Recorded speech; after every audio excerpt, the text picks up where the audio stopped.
Hey everybody, my name is Dave Morrison. Some of you know me from this channel, some from my longtime connection to the Los Angeles music scene, and some from the Substack where I've been figuring out how I feel about the state of this country and what we can do about it. Bluecollar Logic, this channel, began as a reaction to cancel culture. This was 2017 and a lot of people's careers ended based on nothing but an accusation. I was a lifelong Democrat, a house painter by day, but also a singer-songwriter of some note. Jason, my partner here, played in a reggae band and a rock band. He was making his living as a sound engineer in his home studio. We weren't exactly rednecks. But Los Angeles was going through a phase, and the 2016 election flipped it into overdrive. Identity politics had gone crazy. Everybody wanted to be an activist and save their favorite downtrodden group from oppressors who were supposedly lurking everywhere. Jason and I thought it was all way over the top, and we started saying so. We got to know each other on Facebook threads where it was the two of us against the whole musical scene, all during the final days of what everybody assumed would be Hillary Clinton's successful campaign. Not even Donald Trump thought he'd win, but he did. And that set off the moral panic known as cancel culture. Humans do this in confusing times. We reach out for belonging and purpose. If we find that in a political party, we then attack the other party. That makes us feel relevant. And logic and common sense sometimes go out the window. When Jason and I finally met up in person, we talked for hours. Next thing I know, he's made a green screen studio in his garage, and we were starting a Facebook video channel. We'd both spent a lot of time working in the trades, so we came up with the name Bluecollar Logic and started posting short, punchy videos.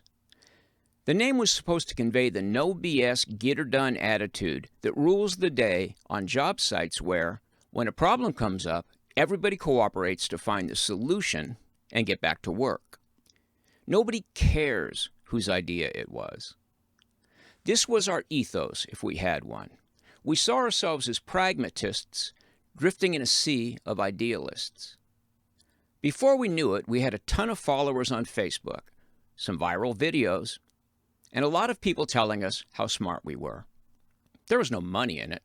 We were just having fun and enjoying the low-level fame that came along with 80,000 viewers.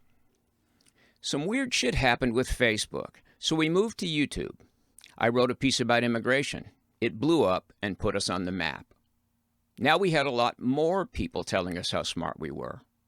The rest is a story that thousands of YouTubers could tell just as well. About the struggle to make content while discovering how intoxicating it can be to go from anonymity to getting recognized in public by strangers. Guy driving by in a truck, rolls down the window. Hey, Bluecollar Logic! Love you guys! That happened a lot. It was kind of like having a hit single must have been back in the days of Sun Records.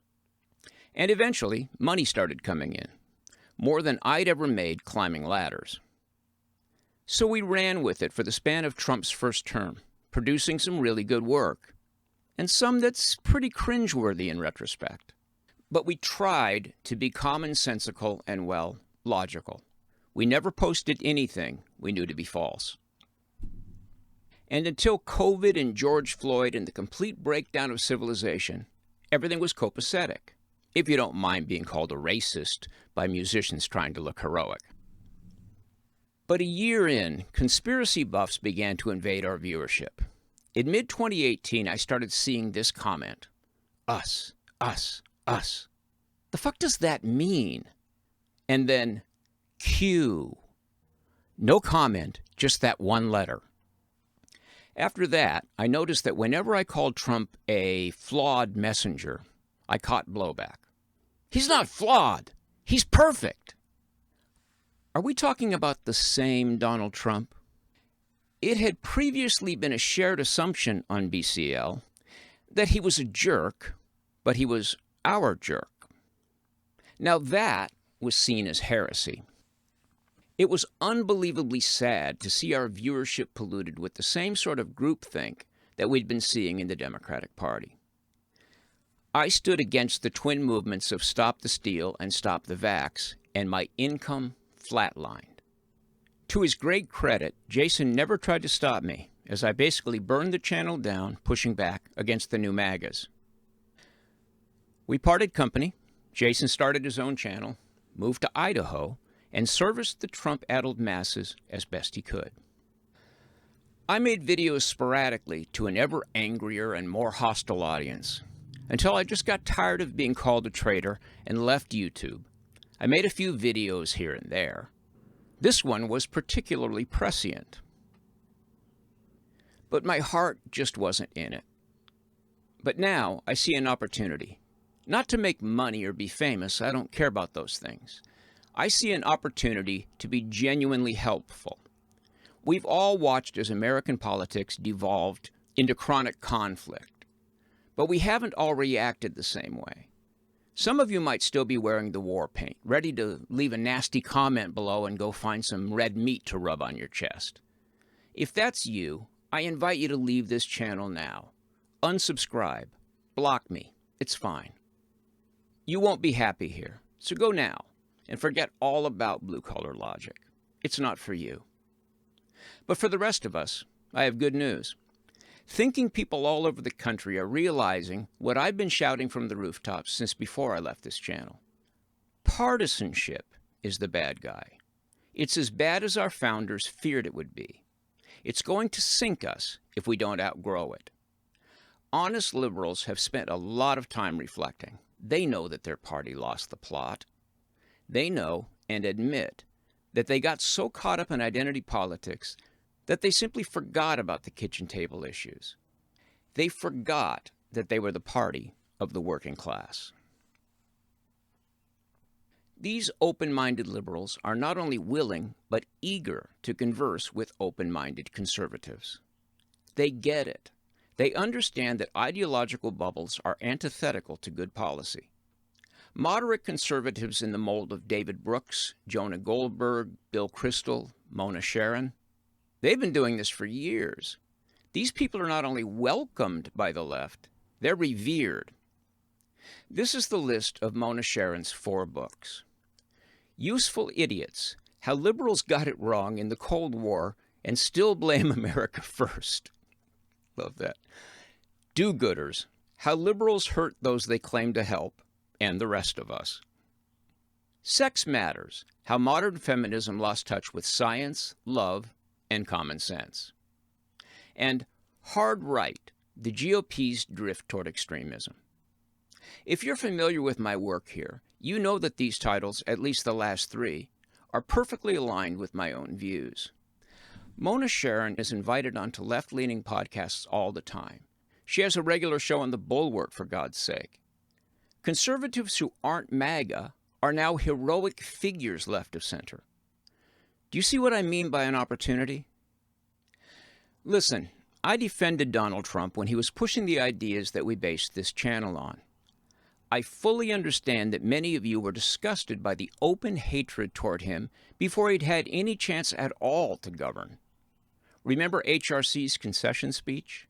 We must accept this result and then look to the future. Donald Trump is going to be our president. We owe him an open mind and the chance to lead. Yeah, that didn't happen, even for a minute. Many or most of you saw the Democrats' years-long attempt to oust him as a bloodless coup. I completely get that when you defend a person, you grow to care about them, even love them. Gross as he could be, Trump was an underdog being unfairly attacked. I remember thinking how odd it was that this world-famous billionaire had triggered in me a desire to protect him.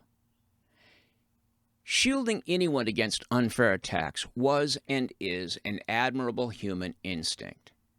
But I ask you to understand that this protective feeling we had toward him is no basis for the sort of permanent support that many or even most conservatives have given themselves over to. What Trump is doing now is not conservative, not by any stretch of the imagination. Our elected leaders are empowered to do our will, not the other way around. It was never the intention of this YouTube channel to latch onto one man's coattails and simply defend everything that he says and does.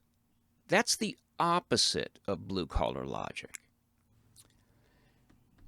Every national politician swears an oath to defend the Constitution. We should hold them to that oath. That's our responsibility as citizens. Donald Trump is vandalizing our governing institutions. I never signed up for that sort of thing.